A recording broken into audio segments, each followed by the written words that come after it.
सुप्रभात बच्चों, आज हम आपकी पाठ्य पुस्तक हिंदी के पाठ 19 का अध्ययन करेंगे, जिसका शीर्षक है वाक्य विचार। तो चलिए पाठ को पढ़ते हैं और जानते हैं पाठ के विषय में कि किस प्रकार से हम व्याकरण के अंतर्गत वाक्यों का प्रयोग करते हैं। पाठ 19 वाक्य विचार। वर्णों की सार्थक मेल से शब्द बनते हैं और शब्दों का सार्थक एवं व्यवस्थित समूह वाक्य कहलाता है। हम वाक्य के द्वारा ही अपने भाव या विचार प्रकट करते हैं। इस प्रकार हम कह सकते हैं कि शब्दों का वह सार्थक समूह जिसका अर्थ स्पष्ट हो जाए वाक्य कहलाता है।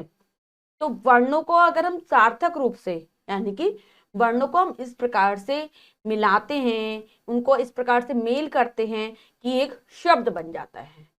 लेकिन वर्णों का इस प्रकार से रखा जाना कि शब्द का कोई अर्थ निकले, तभी वो शब्द की श्रेणी में आता है। इसी प्रकार जब हम शब्दों को एक व्यवस्थित समूह में लगाते हैं, उन्हें व्यवस्थित करते हैं, तो फिर वाक्य की रचना होती है। तो शब्दों का व्यवस्थित सार्थक समूह ही वाक्य कहलाता है। ठीक है, अगर हम उन्हें सही तरीके से व्यवस्थित नहीं करेंगे तो वाक्य का पूर्ण अर्थ नहीं स्पष्ट हो पाएगा। जो हम बात दूसरे को समझाना चाह रहे हैं, दूसरा नहीं समझ पाएगा। इस प्रकार से जो वाक्य की परिभाषा है वो है शब्दों का वह सार्थक समूह जिसका अर्थ स्पष्ट हो जाए वाक्य कहलाता है। ये हो गई वाक्य की परिभाषा। अब है वाक्य के अंग। वाक्य के दो अंग होते हैं, एक होता है उद्देश्य और दूसरा होता है विधेय। उद्देश्य, वाक्य में जिस व्यक्ति या प्राणी के विषय में कुछ कहा जाता है वह उद्देश्य कहलाता है। उद्देश्य के अंतर्गत मुख्य रूप से कर्ता आता है। जैसे वाक्य में हमारे दो पार्ट होते हैं, एक होता है उद्देश्य और दूसरा होता है विधेय। जिस व्यक्ति या प्राणी के विषय में जो बात कही जाती है वो होती है उद्देश्य। ठीक है, जैसे उद्देश्य को हम कर्ता भी कह सकते हैं, यानी कि कार्य को करने वाला। सचिन तेंदुलकर बहुत अच्छे खिलाड़ी हैं। तो यहां पर सचिन तेंदुलकर क्या हो जाएगा, उद्देश्य हो जाएगा, क्योंकि इनके बारे में ही वाक्य में बताया जा रहा है। तो जिसके बारे में बात की जाती है वो उद्देश्य होता है। तो यहाँ पर सचिन तेंदुलकर के बारे में बात की जा रही है, तो सचिन तेंदुलकर उद्देश्य है और कार्य को करने वाला यानी कि कर्ता भी है। नेक्स्ट है विधेय। वाक्य में उद्देश्य के बारे में जो बात की जाती है या उद्देश्य के विषय में जो कुछ भी कहा जाता है वह विधेय कहलाता है। यानी कि जो भी बात उद्देश्य यानी कि कर्ता के बारे में कही जा रही है वो बात विधेय में आएगी। जैसे सचिन तेंदुलकर बहुत अच्छे खिलाड़ी हैं, बहुत अच्छे खिलाड़ी हैं, ये क्या हो जाएगा, विधेय हो जाएगा, क्योंकि सचिन तेंदुलकर के बारे में ये बात कही जा रही है। इस वाक्य में बहुत अच्छे खिलाड़ी हैं, विधेय, क्योंकि यह उद्देश्य सचिन तेंदुलकर के बारे में बता रहा है। नेक्स्ट है वाक्य के भेद। हमारे जो वाक्य हैं वो अलग अलग प्रकार के होते हैं। वाक्य को दो आधारों पर बांट सकते हैं। हम वाक्यों को अलग अलग भागों में बांटते हैं, इसके लिए दो आधार हैं, एक है रचना के आधार पर, दूसरा है अर्थ के आधार पर। सबसे पहले पढ़ते हैं रचना के आधार पर। रचना के आधार पर वाक्य निम्नलिखित तीन प्रकार के होते हैं। तीन प्रकार के वाक्य होते हैं रचना के आधार पर। पहला है सरल, दूसरा है संयुक्त और तीसरा है मिश्र। सबसे पहले सरल वाक्य के विषय में जानते हैं। जिस वाक्य में केवल एक उद्देश्य और एक ही विधेय होता है वह सरल वाक्य कहलाता है। सरल वाक्य अपने नाम की तरह ही सरल अर्थात आसान होता है। सरल जैसे नाम से पता चल रहा है कि आसान, तो इस वाक्य में क्या होगा, एक ही उद्देश्य होगा और एक ही विधेय होगा, ये सरल वाक्य होगा। जैसे बालक कहानी की पुस्तक पढ़ता है, पक्षी आकाश में उड़ रहे हैं। तो हम क्या देख रहे हैं कि इसमें बालक और पक्षी एक एक उद्देश्य दिया हुआ है जिनके बारे में बात की जा रही है, और बात भी, विधेय भी एक ही है, कहानी की पुस्तक पढ़ता है, आकाश में उड़ रहे हैं। नेक्स्ट है संयुक्त वाक्य। संयुक्त का अर्थ है जुड़ा हुआ ऐसा वाक्य जिसमें दो या दो से अधिक समान स्तर के वाक्य समानाधिकरण योजकों से जुड़े हों, वह संयुक्त वाक्य कहलाता है। जैसे संयुक्त वाक्य का क्या है अर्थ, यानी कि संयुक्त का अर्थ ही होता है जोड़, जुड़ा हुआ, जिसमें दो वाक्य आपस में जुड़े रहते हैं किसी भी समानता के कारण योजकों द्वारा वो संयुक्त वाक्य कहलाता है। जैसे कविता पुस्तक पढ़ रही है और नकुल खेल रहा है। अमन ने कठिन परिश्रम किया परंतु सफलता नहीं मिली। तो हम क्या देख रहे हैं, यहाँ पर दो दो वाक्य हैं और वो योजक और परंतु के द्वारा जुड़े हुए हैं। नेक्स्ट है मिश्र वाक्य। मिश्र वाक्य क्या होते हैं? मिश्र का अर्थ है मिला हुआ। जिस वाक्य में एक प्रधान वाक्य हो और एक या एक से अधिक आश्रित उपवाक्य व्यधिकरण योजकों से जुड़े हों, वह मिश्र वाक्य कहलाते हैं। मिश्र का अर्थ क्या होता है? मिला हुआ। जिस वाक्य में एक तो प्रधान वाक्य होता है और उसके बाद एक या एक से अधिक आश्रित उपवाक्य होते हैं और ये व्यधिकरण योजकों द्वारा आपस में जुड़े होते हैं। जुड़े ये भी होते हैं संयुक्त वाक्य की तरह, लेकिन वो कौन से योजकों से जुड़े हैं? समन्विधिकरण योजकों से, और ये व्यधिकरण योजकों से जुड़े हैं। जैसे वह घड़ी कहाँ है जो कल खरीदी थी? भगवान कृष्ण ने कहा कि आत्मा अमर है। तो हमने देखा कि यहाँ दो दो वाक्य हैं, एक प्रधान वाक्य और दूसरा आश्रित उपवाक्य है, लेकिन और ये जुड़े हैं, एक तो जुड़ा है जो से और दूसरा जुड़ा है की से, जो कि व्यधिकरण योजकों के अंतर्गत आते हैं। हमारा अगला जो आधार है अर्थ के आधार पर वाक्य के भेद। अर्थ के आधार पर वाक्य के निम्नलिखित वाक्य जो होते हैं निम्नलिखित 8 प्रकार के होते हैं। पहला है विधानवाचक वाक्य। जिस वाक्य में किसी विधान का बोध हो उसे विधानवाचक वाक्य कहते हैं। विधान यानी कि किसी कार्य के होने का बोध होता है कि कार्य हो रहा है, ऐसा अगर बोध हो, ये भी एक तरीके से सरल वाक्य की तरह ही होता है विधानवाचक वाक्य। इसको कथनवाचक वाक्य भी कहते हैं कि कोई कथन कहा जा रहा है बिल्कुल सरल भाषा में। ठीक है, जैसे उदाहरण है, हम कोयल कूक रही है, गाय चर रही है।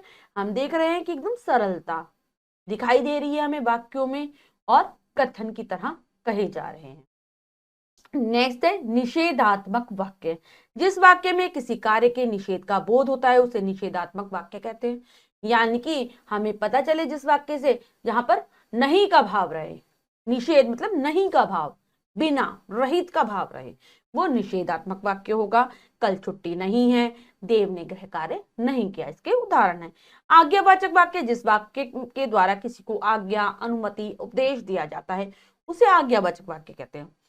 ऐसे वाक्य जहां पर हम किसी को कोई आदेश दें, आज्ञा दें, अनुमति दें, तो वो आज्ञावाचक वाक्य नाम से स्पष्ट है। आप लोग जा सकते हैं, अनुमति, तुम यहां से चले जाओ, आज्ञा। ये इसके उदाहरण हो गए। नेक्स्ट है प्रश्नवाचक वाक्य। ये भी नाम से स्पष्ट हो रहा है बच्चों। जिस वाक्य में प्रश्न किया जाता है वो प्रश्नवाचक वाक्य है। आप फिर कब आओगे? क्या तुम्हारी माताजी डॉक्टर है? तो ये हो गए, यहाँ पर प्रश्न कर रहे हैं। नेक्स्ट है विस्मयादि बोधक वाक्य। विस्मयादि बोधक वाक्य। जिस वाक्य में हर्ष, शोक, घृणा आदि का बोध होता है उसे विस्मयादि बोधक वाक्य कहते हैं। जैसे वाह क्या चौका मारा है, आह कितना सुंदर चित्र है।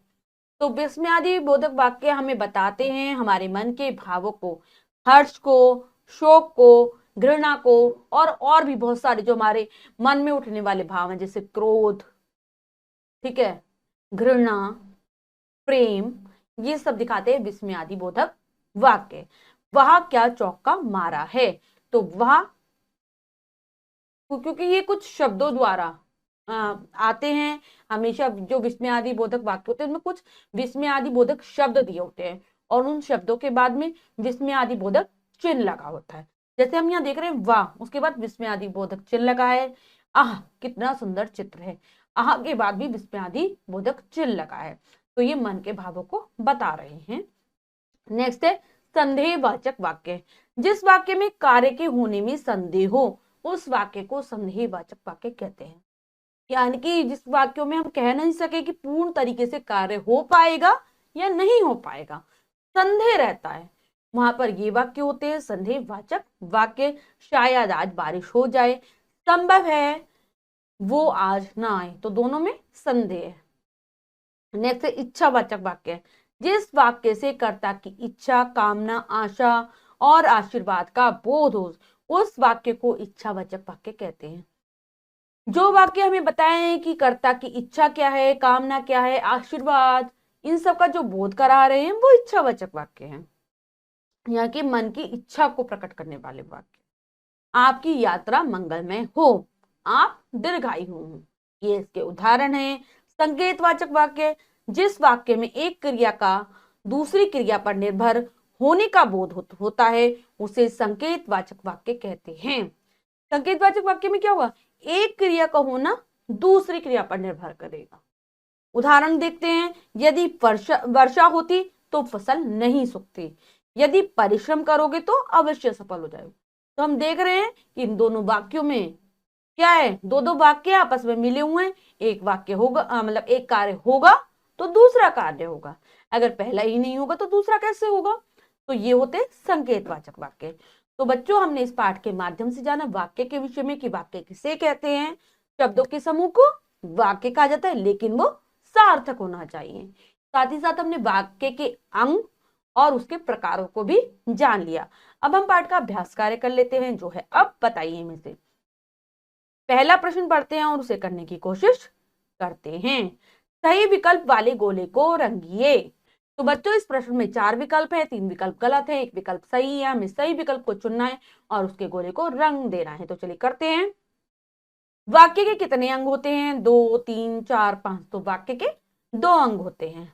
हमारा ए विकल्प सही है, रंग देंगे ए विकल्प को। जिस वाक्य में एक क्रिया का दूसरी क्रिया पर निर्भर होने का बोध होता है, कहलाता है इच्छावाचक वाक्य, संकेतवाचक वाक्य, संदेहवाचक वाक्य, सभी गलत। तो वो कहलाते हैं जहां एक क्रिया दूसरी क्रिया पर निर्भर करे, वो कहलाते हैं संकेतवाचक वाक्य। तो हमारा बी विकल्प सही है, लगा देते हैं बी विकल्प पर। नेक्स्ट है, किस वाक्य में शुभकामना, इच्छा, आशीर्वाद आदि का बोध होता है। इच्छावाचक वाक्य, संकेतवाचक वाक्य, साधारण वाक्य, विस्मयादिबोधक वाक्य। तो शुभकामना, इच्छा, आशीर्वाद का बोध होता है इच्छावाचक वाक्य में। हमारा ए विकल्प सही है, लगा देंगे ए विकल्प पर। नेक्स्ट है अगला प्रश्न हमारा, रचना के आधार पर वाक्यों के भेद लिखिए। तो रचना के आधार पर हमें वाक्यों के भेद बताने हैं। तो चलिए पढ़ते हैं एक एक वाक्य को और उसके भेदों को लिख लेते हैं। तो पहला है, प्रातः काल हुआ और चिड़िया उड़ गई। तो यहाँ पर हम देख पा रहे हैं कि 2 वाक्य जुड़े हुए हैं और के माध्यम से, योजक के माध्यम से, और ये हो जाएगा हमारा संयुक्त वाक्य।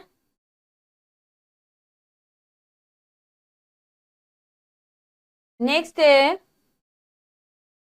हम दोनों विद्यालय जा रहे हैं। तो यहाँ पर एक ही उद्देश्य है और एक ही विधेय है, तो ये सरल वाक्य।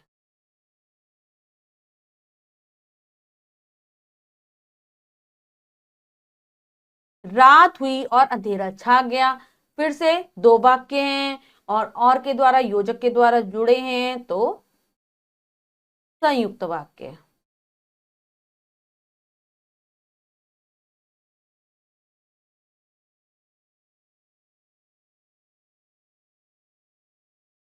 ठीक है। नेक्स्ट है, वह पुस्तक कहाँ है जो मैंने कल खरीदी थी। तो यहां पर भी हमें एक प्रधान उपवाक्य दिखाई दे रहा है और एक उस पर आश्रित उपवाक्य, और जो जुड़े हैं जो योजक के द्वारा। तो ये हमारे ऐसे जो प्रधान और आश्रित होते हैं, जिसमें वो होते हैं हमारे मिश्र मिश्र वाक्य। तो बच्चों, मैंने आपको 4 उदाहरण स्वरूप करके दिखा दिए हैं, बाकी आपको स्वयं करने हैं अपनी अभ्यास पुस्तिका में। एक बार मैं पढ़ देती हूँ। नेक्स्ट है, नेताजी सभा में आए और सभा शुरू हो गई। तो ये भी और के द्वारा जुड़े हुए हैं, ध्यान रखेंगे कौन से हैं। कल विद्यालय बंद रहेगा, एक उद्देश्य एक विधेय। दुर्घटना तो बहुत जबरदस्त घटी, लेकिन हम बाल बाल बच गए। इसमें प्रधान और आश्रित वाक्य दिए हुए हैं। जहां जहां तुम जाओगे वहां वहां मैं आऊंगा। तो यहाँ भी 2 वाक्य जुड़े हैं। आप इनको ध्यानपूर्वक पढ़ेंगे और इस कार्य को पूर्ण कर लेंगे। अर्थ के आधार पर वाक्यों के भेद लिखिए। तो अब हमें लिखने हैं अर्थ के आधार पर, ठीक है। तो ईश्वर तुम्हें सद्बुद्धि प्रदान करे, तो ये क्या है, एक इच्छा की जा रही है, इच्छावाचक, इच्छावाचक वाक्य है।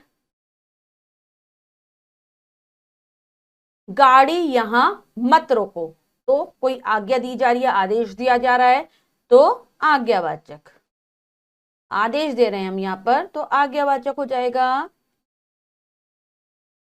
दो मैंने कर दिए हैं, बाकी दो आप स्वयं करेंगे। यह बस्ता किसका है, प्रश्नवाचक हो जाएगा। पल्लवी संभवतः लौट आए, तो क्या है, संदेह, तो संदेहवाचक हो जाएगा, स्वयं लिख लेंगे इनको दोनों को।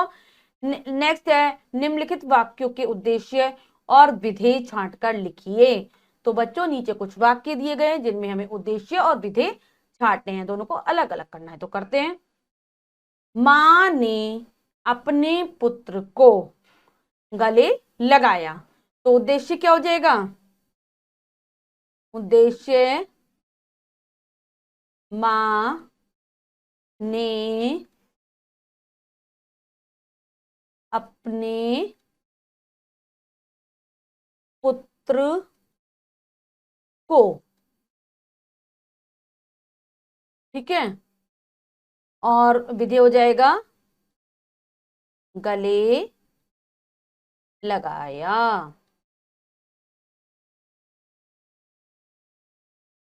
ठीक है। अगला करेंगे, अमित ने बहुत परिश्रम किया, तो उद्देश्य है अमित ने, और आ जाएगा ने बहुत परिश्रम